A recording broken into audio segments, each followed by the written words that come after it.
Ya, Assalamualaikum warahmatullahi wabarakatuh. Jumpa lagi kita. Kali ini kita akan membahas tentang dasar-dasar dari validasi hasil laboratorium yang nanti akan berkaitan pula dengan validasi metode. Seperti apa? Ayo kita simak bersama.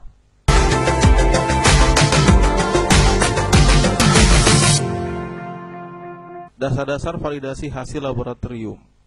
Ini merupakan basic yang harus dipahami oleh seorang ATLM khususnya level D4 tentang bagaimana kita memvalidasi hasil laboratorium itu sehingga hasil laboratorium kita benar-benar kita yakin itu valid. Karena jaminan dari berhasilnya atau berkualitasnya suatu laboratorium itu sangat bergantung dari hasil pemeriksaan hasil laboratorium yang valid. Nah, alasan utama pelanggan meminta pemeriksaan laboratorium, yang pertama itu pelanggan ingin memastikan atau menunjang diagnosis penyakit. Dan kedua, ingin memantau perjalanan penyakit saat ini sudah seperti apa perkembangannya. Yang ketiga, memantau efektivitas pengobatan, sejauh apa keberhasilan dari pengobatan. Yang keempat adalah melakukan uji saring dari pencegahan, atau yang sering kita sebut dengan check up rutin. Nah, alasan inilah yang membuat sebuah laboratorium dalam siklus sistem manajemennya harus menggaransi setiap hasil yang dikeluarkan harus benar-benar valid.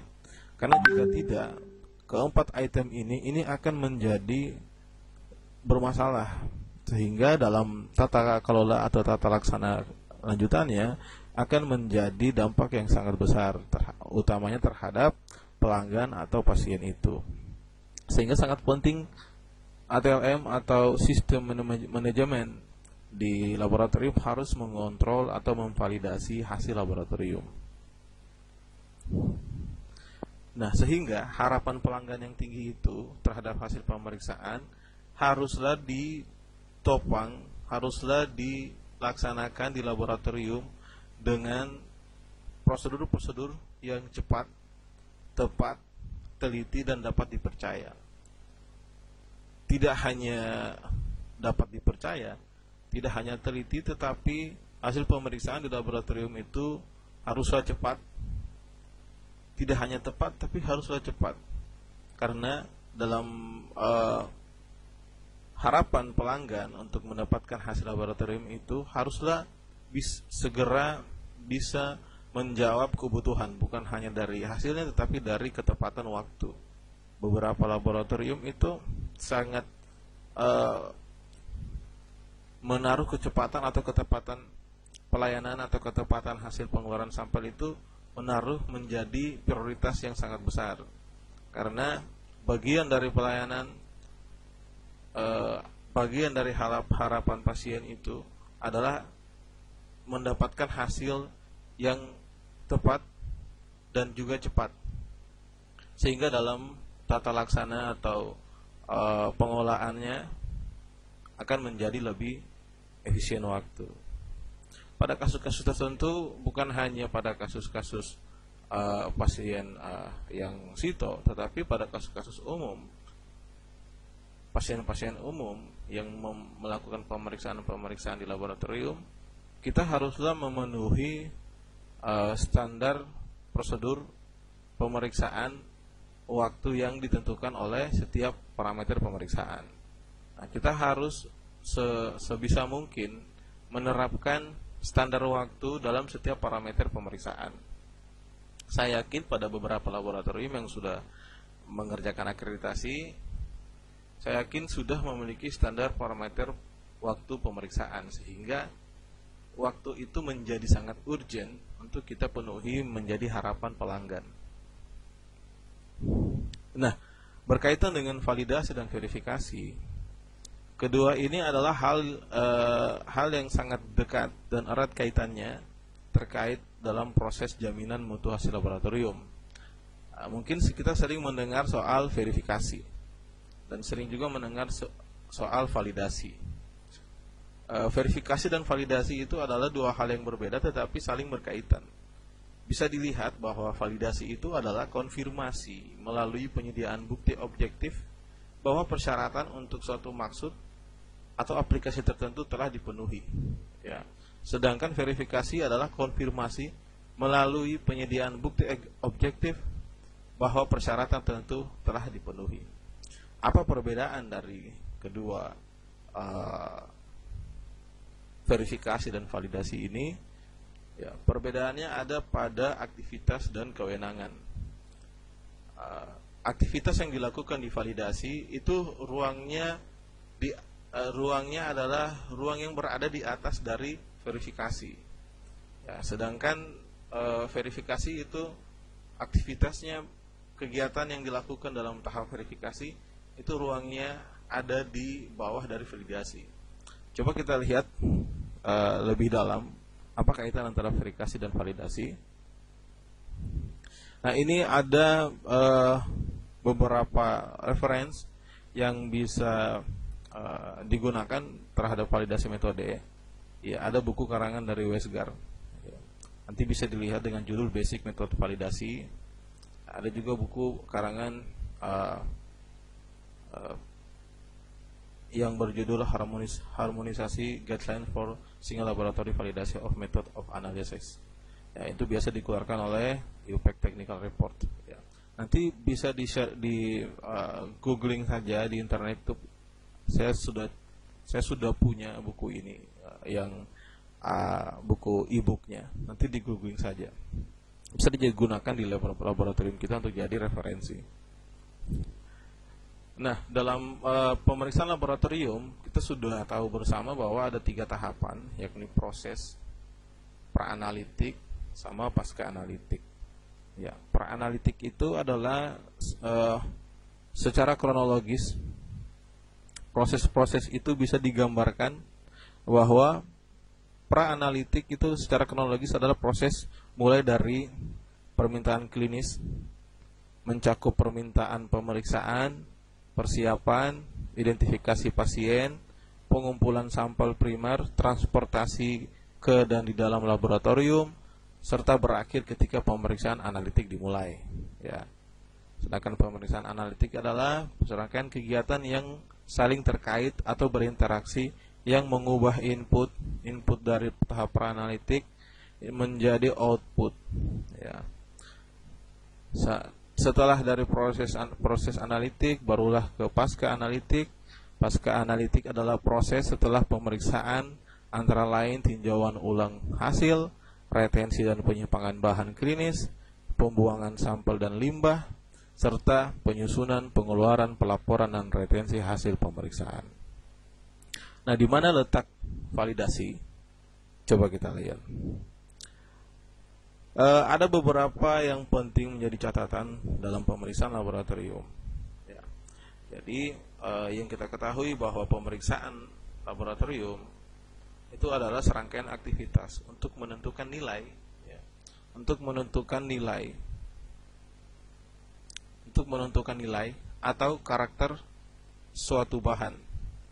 Ya, dalam beberapa bidang, misalnya seperti mikrobiologi, itu pemeriksaan itu merupakan kegiatan menyeluruh dari sejumlah tes, pengamatan atau pengukuran. Ya. Nah, beberapa catatan pula menjelaskan bahwa pemeriksaan laboratorium yang menentukan nilai, itu adalah pemeriksaan kuantitatif, sedangkan yang menentukan karakteristik bahan, itu adalah pemeriksaan kualitatif.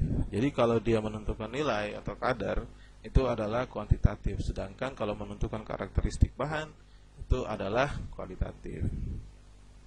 Nah, sehingga dari dasar itu pemeriksaan laboratorium juga sering disebut dengan tes atau uji. Ya, dalam hal ini pemeriksaan di laboratorium itu yang biasa kita kenal dengan istilah tes atau uji. Nah, dalam mekanisme laboratorium ada yang dikenal dengan laboratory director. Ya, laboratory director ini bertanggung jawab terhadap mendireksikan atau mengatur SDM yang ada di laboratorium berkaitan dengan kompetensi, pendelegasian tanggung jawab serta pelayanan yang lain yang berkaitan yang ada di seluruh mekanisme laboratorium, mulai dari profesional keilmuan, mulai dari organisasi, mulai administrasi, semua di handle di bawah direktur laboratorium.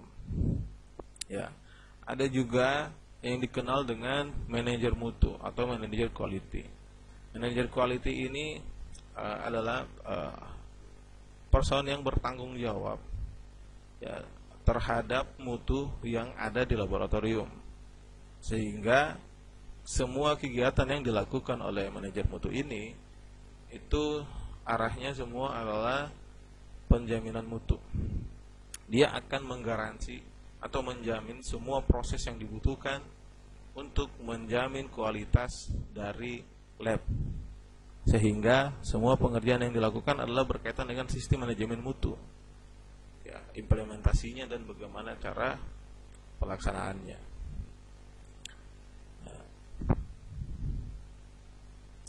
Nah, berkaitan dengan validasi itu pasti berkaitan dengan validator. Nah, seperti apa kompetensi yang harus dimiliki oleh seorang validator mutu? Ya. Yang pertama adalah validator itu harus memahami fungsi, tujuan, aspek teknis analisa, termasuk faktor-faktor yang mempengaruhi hasil pemeriksaan. Yang kedua, validator itu harus memiliki kompetensi atau memahami hal-hal yang berkaitan dengan QC, quality control, dan quality assurance. Kemudian yang ketiga adalah quality validator atau validasi mutu. Validator mutu itu harus memahami prosedur dan sistem organisasi yang ada di lab. Kemudian dia harus juga memahami patofisiologi pemeriksaan dan organ-organ vital tubuh. Kemudian mampu memahami hasil analisa secara komprehensif. Pertanyaannya, apakah ATLM bisa jadi validator? Ya, coba kita lihat. Nah, seorang validator dia harus memiliki pola pikir ya, bahwa segala kegiatan di laboratorium itu adalah proses yang diikuti proses selanjutnya. Jadi segala kegiatan di laboratorium, proses apapun itu tidak berhenti di proses itu, tetapi setiap proses akan saling terkait dan saling memiliki kesinambungan terhadap proses yang lainnya. Sehingga proses-proses tersebut itu merupakan gabungan yang nantinya akan menjadi sebuah sistem. Nah, sistem inilah sistem yang ada di laboratorium yang harus dipahami oleh validator, bahwa sistem ini berkaitan soal man, mesin, method, material, money, and million. Ya, semua aspek-aspek yang ada di sistem inilah yang akan mempengaruhi segala hasil pemeriksaan apakah valid, bermutu atau tidak. Sehingga seorang validator harus berpikir menyeluruh dalam segala aspek yang akan berkaitan dengan mutu yang ada di laboratorium. Nah, ini adalah model of process based quality management system yang digambarkan secara bagan. Ya, kalau dilihat ya, customer ini dia berada di dua ruang, yakni di ruang pra-analitik atau rekrutmen pemeriksaan dan pada saat pengambilan hasil. Ya, jadi ketika customer merequest pemeriksaan, dia masuk sebagai input, lalu masuk ke sistem tata kerja analitik. Nah, sehingga nantinya akan mengeluarkan output berupa produk, data atau informasi yang nanti data atau informasi ini harus akan mengukur satisfactionnya atau kepuasannya. Nah, sehingga kalau dia valid pasti akan baik, kalau dia tidak valid pasti ini akan buruk satisfactionnya. Sehingga gambaran dari grafik ini, dari bagan ini haruslah selalu dikontrol, sehingga yang paling penting dari grafik ini adalah di tahap analitik ini, di tahap proses pengerjaan yang akan melibatkan beberapa prosedur-prosedur yang penting, mulai dari manajemennya, tanggung jawab manajemen, kemudian sumber daya, kemudian produk, kemudian pengujian, analisis, dan pengembangan tes, ya. Sehingga dalam tahap ini, inilah yang harus terus ditingkatkan dalam manajemen sistem untuk meningkatkan kualitas dari laboratorium, sehingga proses ini harusnya terus berlanjut dalam pengembangan. Ya, jadi di laboratorium itu kita tidak boleh berhenti di tahap kalau prosedur kita sudah seperti ini, sudah kita berhenti. Tetapi yang seharusnya dalam quality management system, kita terus meningkatkan secara kontinu, meningkatkan kemampuan dari analisa lab kita, misalkan dari segi sarana prasarana, sumber daya, tes dan pengujian, atau hal-hal lain yang terus harus ditingkatkan terus menerus, sehingga nantinya customer atau pelanggan atau pasien itu bisa puas terhadap hasil yang kita berikan. Nah, grafik ini akan menggambarkan bagaimana tahapan yang terjadi di laboratorium, mulai dari input akhirnya menjadi output atau data hasil. Nah, di proses inilah yang sangat penting untuk diperhatikan oleh seorang validator, ya, mulai dari pendaftaran, pengambilan sampel, pengolahan sampel, analisa, dokumentasi, dan penyerahan hasil. Ya, di pendaftaran juga itu ada proses juga. Begitupun di pengolahan sampel itu ada proses juga, input, proses, output. Begitupun di dokumentasi dan validasi itu ada input, proses, dan output.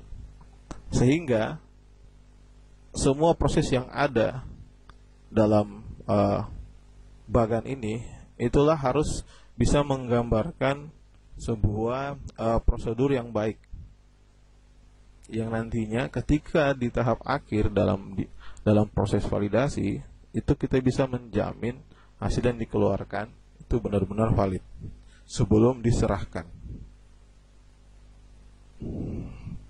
Nah, bagaimana gambaran verifikasi dan validasi? Dari kesimpulan itu diperoleh bahwa verifikasi dan validasi itu dilakukan pada pada semua tahapan ini. Tetapi verifikasi dilakukan pada tahap ini. Jadi untuk bisa melakukan validasi, kita membutuhkan data hasil verifikasi. Nah, data verifikasi ini dilakukan pada tahapan pendaftaran, pengambilan sampel, pengolahan sampel, analisa, dokumentasi, dan penyerahan hasil. Nah, ATLM harus melakukan verifikasi pada semua ranah ini, sehingga nanti akan mengeluarkan data-data verifikasi. Ya. Oh, di pendaftaran bagaimana prosesnya, sudah baik atau tidak? Oh, checklist, verifikasi. Nah, ini sudah checklist, ini checklist, ini checklist. Oh, ternyata pada saat analisa ada yang trouble nih, kontrol tidak terbaca. Oh, di dokumentasi ini oke. Nah, jadi sebelum di penyerahan semua data-data verifikasi divalidasi kembali. Ya, divalidasi kembali apakah sudah tidak ada yang miss, tidak ada trouble, atau masih ada. Nah, tadi misalkan masih ada, berarti ini belum bisa untuk diserahkan, karena kita yakin saja bahwa hasil yang kita keluarkan kita belum bisa jamin bahwa ini benar-benar valid, ya, sehingga perlulah dilakukan perbaikan terhadap hasil verifikasi di tahapan yang tidak verif, ya. Nah, jika dilihat berdasarkan standar Smith filter model for validation of lab test, di sini hasil yang baik, hasil yang bermutu itu sangat dipengaruhi oleh beberapa aspek. Yang pertama adalah administrasi, yang kedua adalah sampel, yang ketiga teknik, yang keempat pasien, dan yang kelima adalah klinis. Dari kelima faktor ini LLM atau validator harus bisa memvalidasi bahwa kelima faktor ini benar-benar tidak ada trouble. Ya. Karena kalau ada trouble itu bisa dilihat bahwa menurut studi of laboratory error bahwa hasil yang buruk itu akan dipengaruhi oleh beberapa faktor yang pada faktor-faktor itu tidak valid atau ada error atau ada trouble. Ya. Misalkan ketika terjadi di faktor administrasi dan sampel, ya. Faktor administrasi dan sampel ini menyumbang 60% hasil yang baik terhadap peranalitik. Kalau ini tidak bisa kita jamin, ini akan menyumbang error sebesar itu. Untuk teknik dia menyumbang sebesar 15%. Sedangkan 25% posnya itu berasal dari pasien dan klinis. Ya. Sehingga dari kelima tahapan ini ya, haruslah kita lakukan validasi. Ya. Berarti di tahap administrasi harus ada verifikasi dulu nih, ada data verifikasi, kemudian lalu kita validasi. Di sampel ada data verifikasi, lalu kita validasi. Di teknik ada data verifikasi, lalu kita validasi. Begitupun selanjutnya. Ya. Nah, di tahapan administrasi validasi ini adalah tahapan awal yang dimulai dari seleksi permintaan untuk tes yang tepat, pengumpulan informasi yang tepat untuk memahami konteks yang tepat dari tes yang diminta. Ya, seperti validasi kondisi pasien yang baik, persiapan yang baik. Jadi kita cek apakah benar-benar sudah sesuai ya pasiennya dengan kondisinya dengan permintaan tesnya. Sedangkan di sampel ini berhubungan dengan cara memperoleh spesimen yang tepat pada waktu yang tepat, pada pasien yang tepat, pada proses yang tepat, dan transportasi sampel yang tepat, dan juga penggunaan yang benar dari sampel untuk pengukuran analitik. Jadi yang diukur itu di sampel adalah soal apakah spesimennya sudah tepat, waktu pengambilan sudah tepat, pasiennya sudah tepat, tidak salah, proses pengambilan sampel sudah tepat, transportasinya sudah tepat, penggunaan sampelnya sudah tepat, sehingga nanti kalau itu sudah bisa kita validasi, barulah akan membantu proses teknik, yakni di tahap pengukuran analitik. Nah, di technical validasi ini haruslah memperoleh jawaban yang tepat tentang ukuran kualitas yang diperlukan untuk tes. Ya, jadi di tahap teknik ini kita harus bisa memperoleh jawaban yang tepat bahwa hasil pemeriksaan kita itu memang berkualitas atau sudah benar. Ya, ukurannya adalah kita harus bisa memvalidasi soal akurasinya dan presisinya. Ya, kalau kita bisa menggaransi, memvalidasi bahwa hasil pemeriksaannya ini sudah akurat dan sudah presisi, saya yakin di tahap technical validasi errornya akan hilang. Ya, untuk itu dibutuhkan desain prosedur QC yang benar. Ya, sekali lagi saya bilang desain prosedur QC yang benar.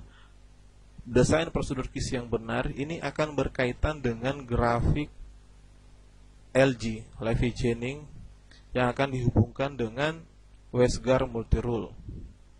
Ya.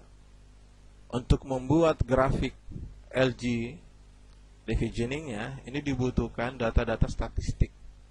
Ya, sehingga di sini akan berkaitan dengan proses perhitungan statistikal atau QC statistikal. Nanti kita akan bahas di pertemuan selanjutnya soal statistikal QC. Ya, dan juga dibutuhkan pelaksanaan pengukuran serta prosedur kontrol secara benar. Jadi pada saat proses pembacaan kontrol, ya, bahan kontrolnya sudah benar, cara penyimpanan sudah benar, dan prosedur pembacaan sudah benar, itu juga harus bisa kita validasi. Kalau kedua ini sulit kita validasi kelayakannya, maka itu akan mempengaruhi atau menyumbangkan error dalam hasil pemeriksaan kita. Nah, pasien validasi itu berkaitan dengan hasil uji yang tepat dengan benar dilaporkan ke catatan pasien yang tepat, serta memperhitungkan apakah hasil tes konsisten dengan informasi kondisi pasien.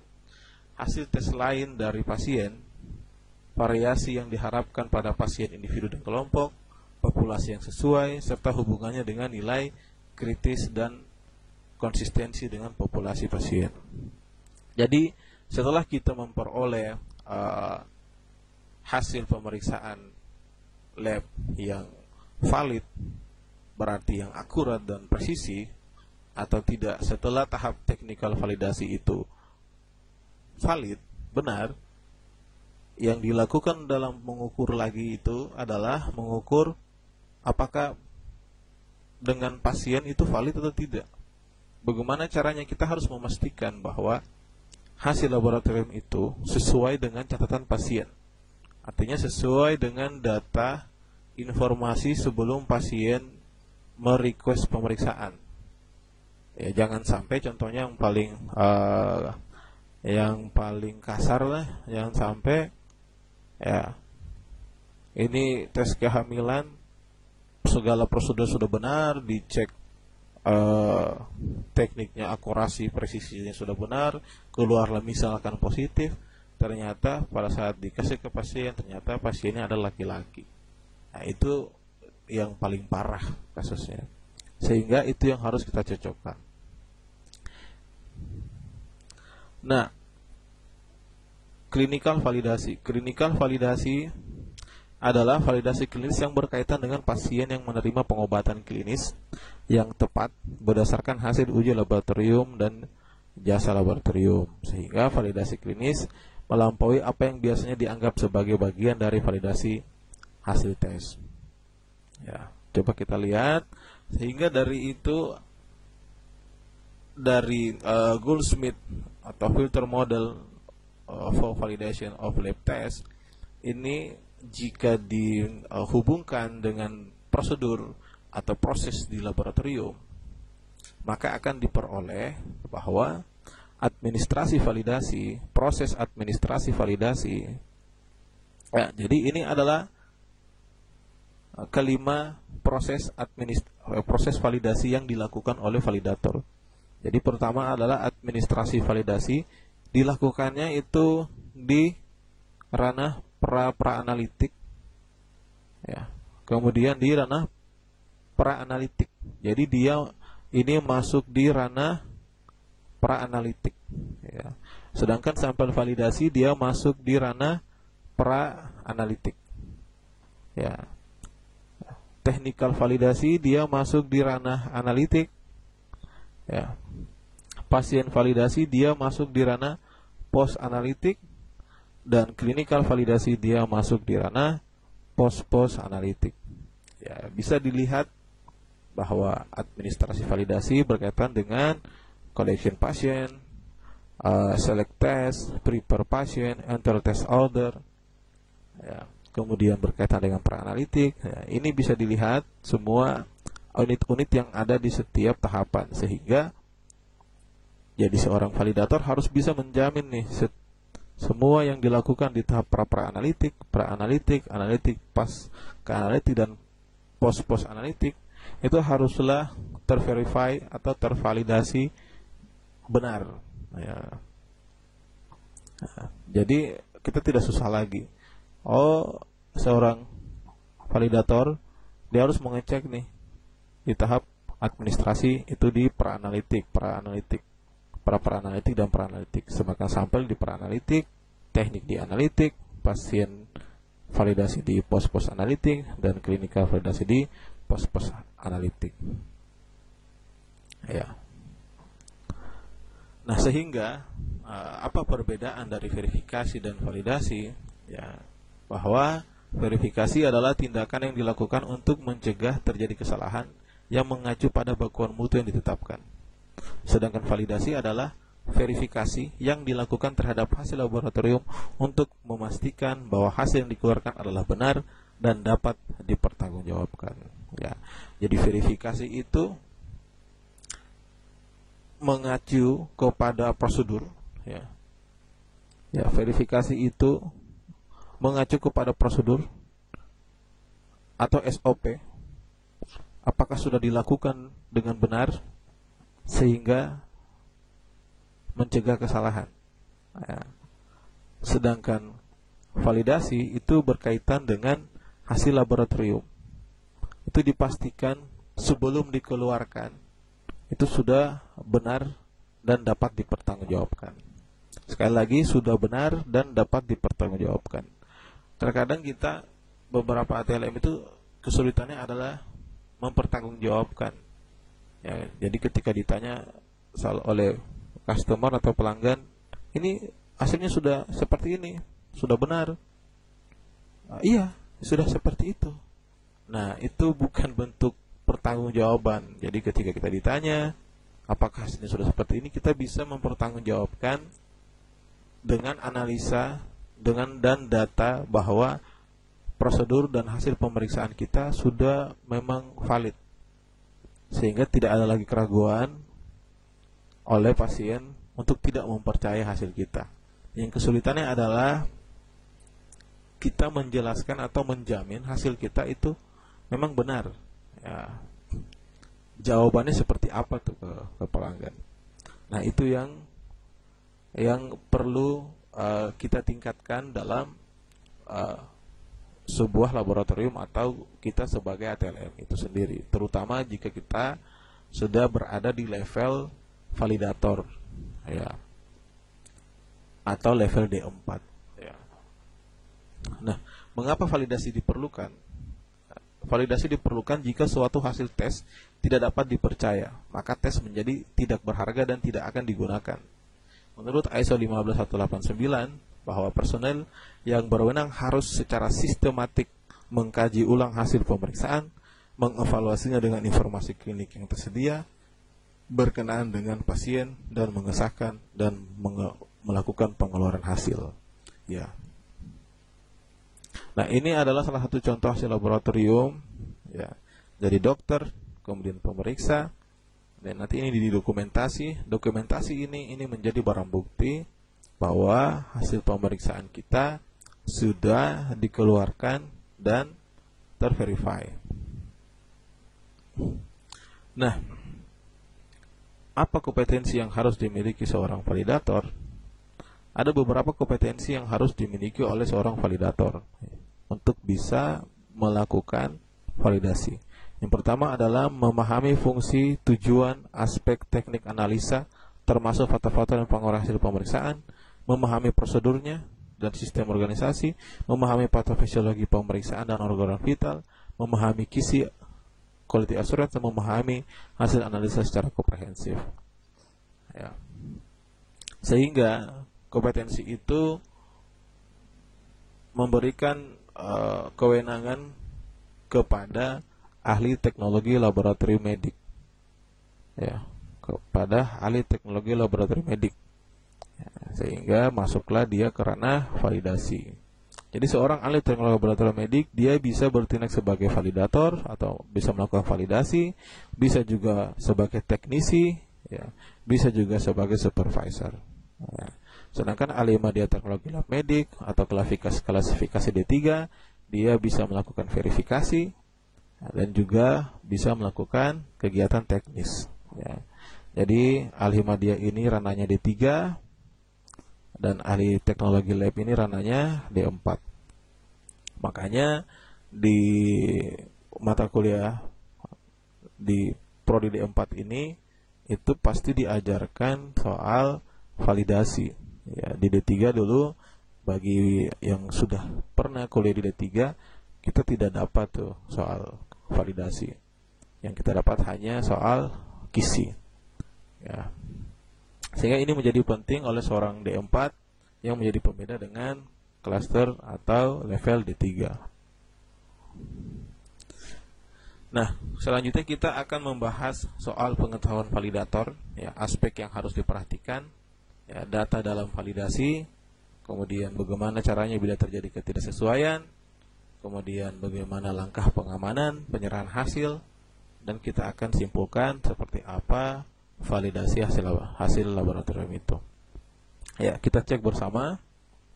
Nah, ada satu landasan patofisiologi pemeriksaan laboratorium yang harus dipunyai oleh seorang validator. Yakni seorang validator itu harus mengetahui gambaran patofisiologi umum nih yang berkaitan dengan laboratorium, pemeriksaan laboratorium. Makanya di kuliah kita itu ada mata kuliah patofisiologi, bahkan juga ada mata kuliah anatomi fisiologi. Nah, kenapa? Karena kita diharapkan bisa memiliki landasan, bisa memiliki pengetahuan yang berkaitan dengan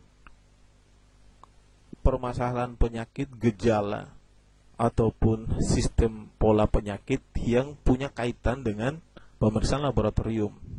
Kita tidak perlu mempelajari secara dalam, tetapi hal-hal umum saja yang berkaitan dengan hasil pemeriksaan tuh yang perlu kita pahami. Contoh misalkan keadaan patologik, ya, radang, trauma, tumor, kelainan herediter, degeneratif, alergi, gangguan metabolisme, dan lain-lain. Yang itu akan menimbulkan perubahan baik secara kualitatif maupun kuantitatif, langsung ataupun tidak langsung, yang dapat dideteksi melalui pemeriksaan laboratorium. Ya. Contoh misalkan jika ada tumor, misalkan, jadi kita harus pelajari tuh patofisiologi tumor tuh. Kalau terjadi tumor dan tumornya itu mengeluarkan cairan interstisialnya keluar, sehingga nanti cairan itu akan menumpuk di organ atau jaringan, yang sehingga akan menekan jaringan atau organ itu menjadi akumulasi cairan. Nah, cairan itulah yang kalau ada di paru-paru, cairan itulah yang akan diambil sebagai cairan pleura untuk pemeriksaan kita. Nah, yang seperti itu yang harus kita pahami terhadap pemeriksaan lab. Ya. Kemudian validator juga harus memiliki landasan pengetahuan soal patofisiologi pemeriksaan laboratorium yang khusus-khusus. Ya, misalkan keadaan patologi yang melatar belakangi itu apa etiologinya, severity-nya apa, kronisitasnya, prognosis serta perkembangan perjalanan penyakitnya akan dapat diketahui melalui pemeriksaan laboratorium. Jadi kita juga harus paham bahwa kalau penyakit ini sudah dilakukan pengobatan dengan obat-obat ini, itu nanti gambaran hasil labnya seperti apa. Pasti dia akan terpengaruh karena dia sudah mengalami proses pengobatan nih. Ya, itu juga yang harus kita pahami. Ya. Makanya di lab itu pasti kita akan tanya dia apakah ada konsumsi obat, misal apakah ada etiologi lain, ya, misalkan karena kronisitas, ya, itu yang harus kita ketahui. Kemudian landasan lain itu berkaitan dengan seorang validator itu harus bisa memiliki pengetahuan soal kaitan hasil pemeriksaan satu dengan yang lainnya. Nah, contohnya misalkan seperti ini. Yang pertama adalah interkelompok pemeriksaan hematologi. Jadi, perlu diketahui bahwa setiap pemeriksaan yang ada di laboratorium, setiap parameter yang ada di laboratorium itu memiliki keterkaitan antara satu dengan lainnya, baik intern ataupun kelompok. Ya, intern itu misalkan dalam kelompok hematologi. Ya, misalkan antara HB dengan indeks eritrosit dengan morfologi eritrosit. Ya, mereka punya kaitan tuh. Ya, kalau HB-nya tinggi, pasti eritritnya juga tinggi, morfologinya juga akan mempengaruhi. Ya. Bagaimana dengan antar kelompok? Antar kelompok misalkan parameter pemeriksaan atau pemeriksaan tertentu yang ada di hematologi itu memberikan keterkaitan dengan pemeriksaan lain yang ada di kimia klinik. Ya, contohnya misalkan HB dan retikulosit itu pasti akan berpengaruh terhadap hasil pemeriksaan kimia klinik, khususnya bilirubin total dan bilirubin direct. Ya, seperti itu. Nah, seorang validator juga harus bisa mengetahui atau memiliki kemampuan soal keterbatasan hasil pemeriksaan laboratorium, bahwa prosedur kita atau metode kita itu memiliki keterbatasan. Banyak faktor yang dapat mempengaruhi hasil pemeriksaan laboratorium, misalkan tahap-tahap pemeriksaan mulai sampai tahap pasca pemeriksaan atau pra-analitik. Nah, beberapa kondisi tertentu juga berkaitan dengan organ tubuh atau organ pasiennya itu mempunyai kapasitas cadangan, sehingga kelainan minimal mungkin belum dapat terdeteksi. Mungkin apakah karena alat kita yang memiliki batas deteksi limitnya, ya, misalkan ya karena kadarnya terlalu tinggi atau kadarnya terlalu rendah yang akan kita analisa, sementara kemampuan alat kita tidak bisa mendeteksi di kadar itu, dia hanya bisa mendeteksi di range ini, ya, sehingga nantinya hasilnya tidak bisa nampak, tidak bisa kelihatan, atau kita tidak bisa mengeluarkan hasil, mendapatkan hasil. Ya, itu juga penting untuk diketahui oleh seorang ATLM tentang keterbatasan hasil pemeriksaan laboratorium. Nah, kemudian kita harus juga tahu tentang beberapa penyakit. Ya, bahwa setiap penyakit akan menimbulkan manifestasi kelainan yang berbeda-beda, mulai dari keluhan, tanda, gejala, atau ada yang tidak bergejala. Pada beberapa penyakit itu ada yang bergejala, ada juga yang tidak bergejala, ada yang memberikan tanda atau ada juga yang tidak memberikan tanda, atau bahkan ada gejalanya sama atau hampir sama tetapi penyakitnya berbeda. Nah, itu kita harus tahu juga. Begitupun terhadap perubahan yang terjadi pada penyakit, ya, misalkan karena proses dinamik, perubahan biokimia, perubahan fungsional, perubahan struktural, atau terjadi komplikasi, hingga nanti akan mempengaruhi terhadap hasil laboratorium juga.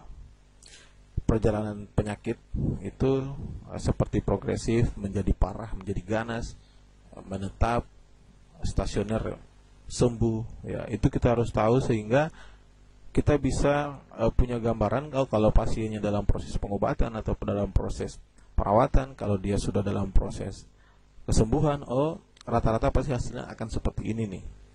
Ya, jadi nanti kita akan mudah meng-cross check kepada keadaan pasien tuh. Pasiennya sudah dalam proses apa dalam tata laksana penyembuhannya? Apakah sudah dalam proses parah misalkan, ataukah sudah mulai membaik, sehingga nanti ketika kita dapatkan hasil pemeriksaan yang tinggi sekali atau sangat ekstrim, kita tidak takut nih mengeluarkan, ternyata memang sesuai dengan kondisi pasien, dia memang sekarang dalam tahap ekstrim juga, misalkan dalam tahap keparahan. Besoknya pada saat kita periksa, hasilnya sudah mulai turun atau mulai dalam tahap kesembuhan, kita juga tidak takut, kenapa kemarin hasilnya tinggi sekarang mulai rendah, mulai berkurang, jangan sampai ini alat saya error ini. Nah, kita harus juga bisa memvalidasi tuh ke pasiennya, seperti tadi tahap pasien validasi. Ternyata keadaannya sekarang memang sudah mulai membaik, ya, karena beberapa hari itu sudah dilakukan treatment, ya, seperti itu.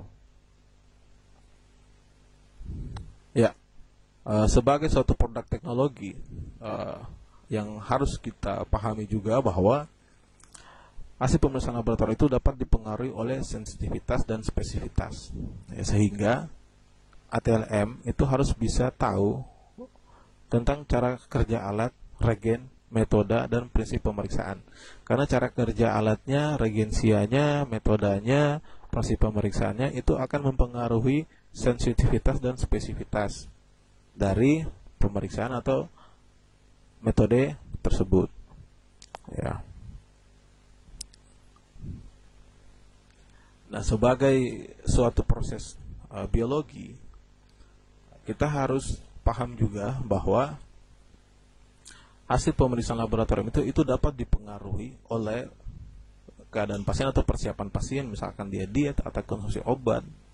Kemudian dipengaruhi juga oleh variabilitas, misalkan umur, jenis kelamin, ras atau suku, ya, orang Barat dengan orang Indonesia, orang Asia dengan orang Eropa. Ya, kemudian dipengaruhi juga dengan keadaan khusus, misalkan stres, menstruasi, diurnal dan lain-lain. Kemudian ada faktor in vitro, misalkan stabilitas bahan pemeriksaan, cara kita sampling dan penanganannya. Nah, itu akan memiliki peran terhadap hasil laboratorium. Dia akan memberikan dampak terhadap hasil laboratorium. Tentunya akan mempengaruhi terhadap hasil laboratorium. Nah, itu yang harus kita pahami, bahwa hasil laboratorium itu akan dipengaruhi oleh aspek-aspek atau proses biologi itu. Nah, selain proses teknologi, selain karena faktor teknologi, kemudian faktor proses biologi, hasil laboratorium juga itu dipengaruhi juga oleh keadaan patologi, ya. Karena hasil laboratorium itu memberikan gambaran atau refleksi terhadap keadaan patologi, maka hasil laboratorium itu dapat menggambarkan bahwa perubahan yang terjadi akibat keadaan patologi tersebut, baik sebagai akibat langsung maupun tidak langsung, ya. Sehingga kita harus tahu beberapa penyebab keadaan patologi, kronisitasnya, kekambuhannya, severity dan keganasan, seperti yang saya jelaskan tadi di sebelumnya. Inilah hal yang harus kita bisa ketahui, yang harus kita pahami, bahwa hasil laboratorium itu harus sesuai atau cocok dengan keadaan patologik pasien itu. Ya. Ya, kalau keadaan pasien itu memang gejala dan tandanya itu pada kondisi yang berat, ya, hasil laboratorium kita haruslah dalam keadaan itu tuh. Kalau tidak mendukung, tidak merefleksikan, tidak menggambarkan keadaan-keadaan itu, keadaan patologiknya, berarti ada something itu, ada trouble kayaknya. Sehingga itu yang harus kita cek kembali, kita validasi kembali dari tahap-tahap ke atas tuh, ya. Tahap teknis validasi, ya, administrasi, ya, sampel validasi, kita cek kembali. Mungkin ada yang miss, ya. Nah, sebagai suatu data, hasil laboratorium itu digambarkan menjadi 3, ya, yakni secara kualitatif, semi kuantitatif, dan kuantitatif. Kualitatif itu hanya paling ada atau tidak, ya, hanya gambaran karakteristik. Semi kuantitatif itu misalkan positif 1, positif 2. Sedangkan kuantitatif itu kadar, dia sudah bicara kadar, ya.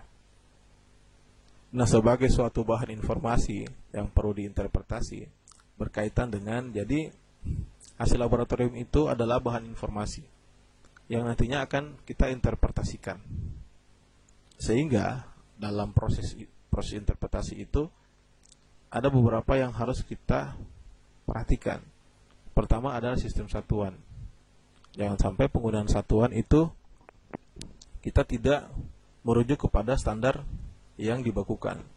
Kemudian nilai normalnya, kemudian cut off value-nya, batasannya, kemudian decision level, predictive value, sensitivitas, spesifitas diagnostik.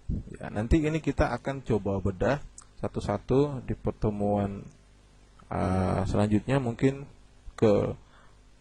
nanti saya coba lihat apakah bisa kita singgung sedikit di pertemuan statistikal, ya, statistikal QC.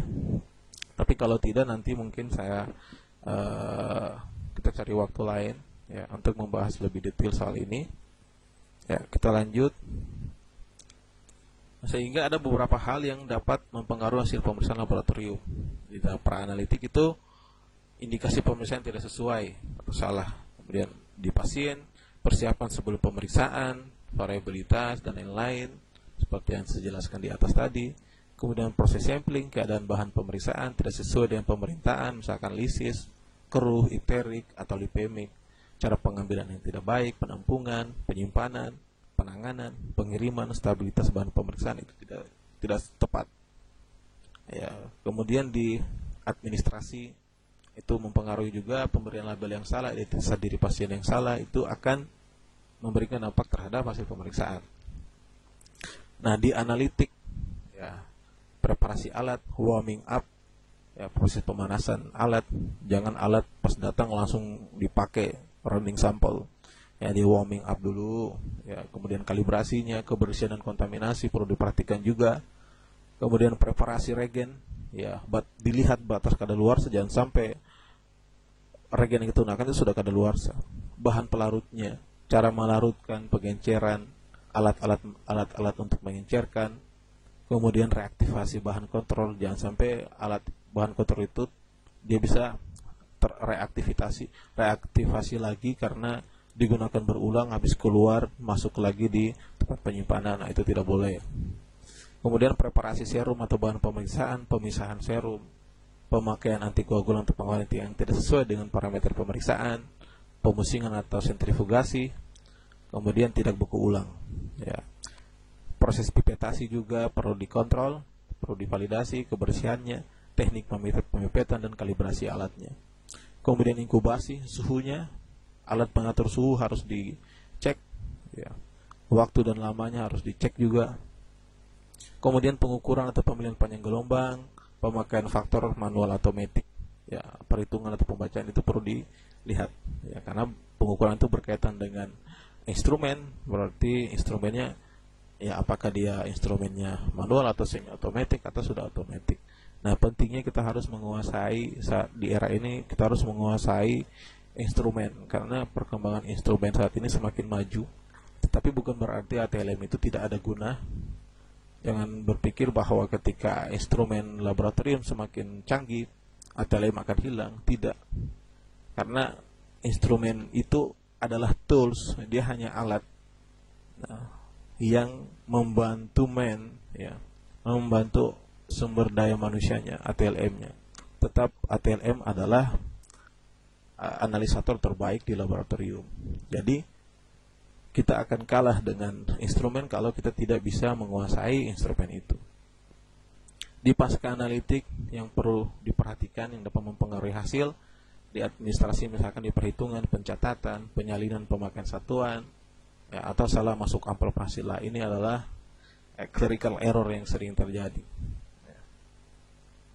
Sehingga bisa disimpulkan bahwa aspek yang harus diperhatikan oleh validator mulai dari administrasi, teknis, patofisiologi, dan keterkaitan antara hasil pemeriksaan laboratorium.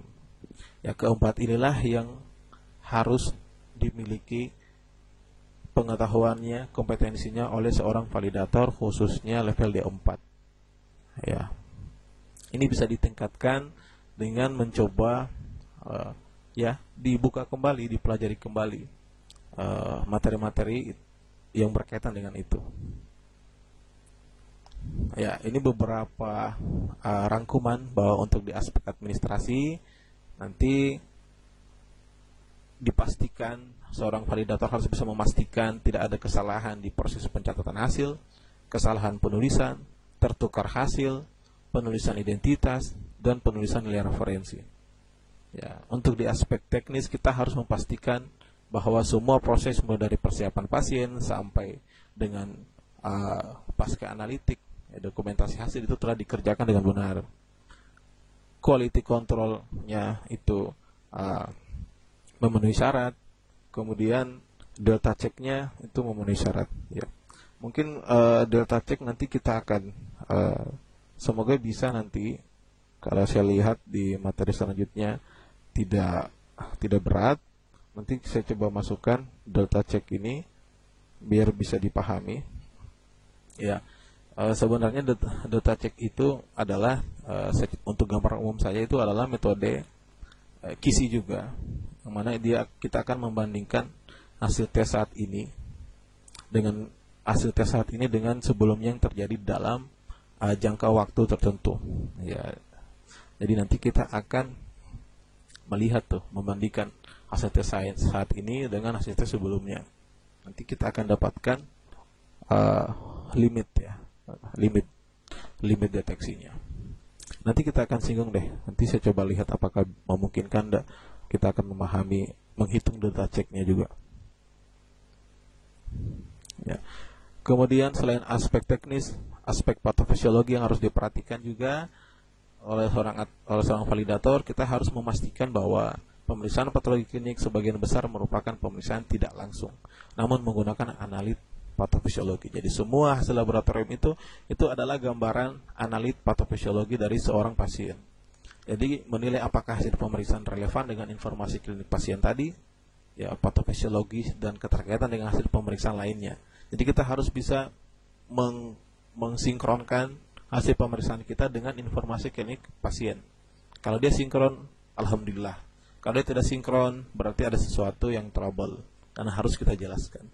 Misalkan, kita secara patofisiologi ini tidak sinkron, berarti ada aspek lain yang bisa membuat aspek ini tidak sinkron, seperti itu. Nah, kalau kita bisa, misalkan, karena ada kesalahan, misalkan karena memang sudah seperti ini, ya karena secara keterkaitan hasil juga itu punya kaitan, misal seperti itu. Ya. Untuk aspek patofisiologi inilah yang kemudian menjadi catatan ATLM. Makanya di laboratorium itu peran dokter dalam membantu menilai aspek patofisiologi sangatlah penting. Jadi kalau kita tidak punya kekuatan atau kemampuan atau pengetahuan yang lebih terhadap patofisiologi, kita bisa komunikasikan atau berkonsultasi dengan dokter PK. Dok, kalau hasilnya seperti ini saya temukan nih hasilnya seperti ini dok. Menurut analisa saya, apakah boleh nih? Apakah sudah cocok keadaan pasien ini seperti ini, hasilnya seperti ini dok? Apakah ini sudah seperti ini atau memang tidak sinkron? Ya, ini tidak relevan dengan keadaan klinik pasien. Ya, jadi memang dalam laboratorium itu kita bekerja dengan tenaga kesehatan lainnya, fokusnya adalah sebagai mitra, ya, sebagai mitra. Jadi dengan fokus adalah memberikan hasil pemeriksaan atau pelayanan yang valid terhadap konsumen atau pelanggan kita. Ya.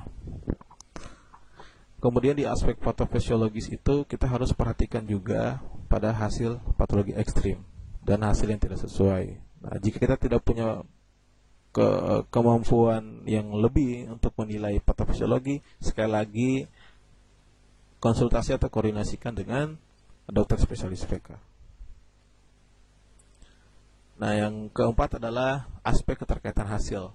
Ya, ini perlu kita pastikan bahwa hasil pemeriksaan dapat saling terkait. Jadi kita bisa mengkonfirmasi ya satu dengan yang lainnya. Kita bisa saling memverifikasi. HB-nya sekian nih. Apakah sudah benar nih HB-nya? Coba dilihat hematokritnya. Coba dilihat morfologinya. Tapi kalau HB-nya sekian, hematokritnya sekian, morfologinya seperti ini, tidak sinkron nih. Berarti ada sesuatu yang salah nih. Itu adalah tahap sinkronisasi atau kita memverifikasi dengan menggunakan aspek keterkaitan hasil. Ya. Nah, sehingga dari 4 aspek itu ada beberapa data yang diperlukan oleh validator untuk melakukan validasi. Yang pertama adalah data tentang informasi klinis, ya. Data tentang informasi klinis. Ya. Kemudian hasil KISI sebelumnya, kemudian catatan khusus pada proses sampel, misalkan penyimpangan persiapan pemeriksaan, ya. Kemudian penyimpangan waktu pengambilan atau penyimpanan sampel atau pemakaian obat. Nah, catatan ini kan ini adanya ketika di tahap praanalitik, ya, tahap administrasi. Nah, jadi ketika kita mendata info pasien, ternyata dia sudah dalam kondisi konsumsi obat ini, misal, atau enggak ketika kita proses pengambilan sampel itu waktu pengambilannya itu terlewat, misalkan tidak sesuai dengan waktunya. Nanti dicatat tuh waktu pengambilannya, oh lewatnya berapa. Atau enggak, misalkan sampelnya tidak cukup, ya itu harus dicatat juga di form verifikasi di tahap pra-analitik atau administratif tadi, atau di sampel validasi tadi. Ya, kemudian tahapan waktunya, harus punya data itu, kemudian riwayat pemeriksaan sebelumnya jika ada. Dari data-data itu kita lakukan validasi. Bila terjadi ketidaksesuaian, maka kita konfirmasi dengan diduga tidak sesuai. Data primernya, data proses sebelumnya, data kisinya, tes ulang untuk konfirmasi, riwayat sebelumnya, melakukan pengambilan sampel, komunikasi dengan pasien, komunikasi dengan lab lain. Jadi jika kita temukan terjadi ketidaksesuaian, kita cek, ya, kita konfirmasi, ya, pada hasil yang diduga tadi sesuai. Mulai lihat data primernya, kita lihat data proses sebelumnya, kita lihat data kisinya, kita lihat tes, kita validasi, kita cek dengan cara tes ulang untuk konfirmasi. Kemudian kita lihat riwayat sebelumnya, riwayat pasiennya. Kemudian kita lakukan pengambilan sampel ulang bila perlu. Nah, kalau belum tuntas juga, kita komunikasikan dengan pasien atau dokter spesialis, ya, atau kita komunikasi konfirmasi dengan lab lain untuk membandingkan apakah data yang tidak sesuai itu kesalahannya ada di mana, ya. Sehingga dari proses itu laboratorium haruslah membuat langkah pengamanan penyerahan hasil.